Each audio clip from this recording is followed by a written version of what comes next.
Ditch the boring logos and let's weave some plaid magic into your designs. First, open Adobe Illustrator and create a new document. Size doesn't matter too much for this tutorial, but a standard 1920 by 1080 pixel artboard will work great.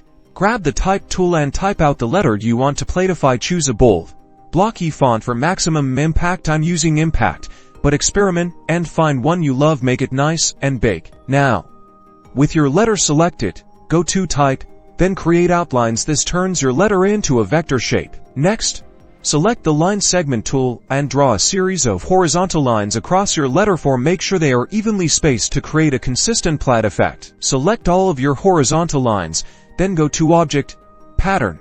Make this opens the Pattern Options panel. In the Pattern Options panel, change the tile type to brick by row. This will offset every other row, which is vital for creating the classic plaid look. You can adjust the horizontal spacing to tweak the plaid design. For this example, the spacing is increased until it created the desired look. Click down at the top when you're satisfied. Select your letter outline again. In the Swatches panel, select the plaid pattern you just created. Your letter should now be filled with your awesome plaid design. To add more depth to the logo, select the shape and in the Swatches panel, click and apply a solid color over the plaid.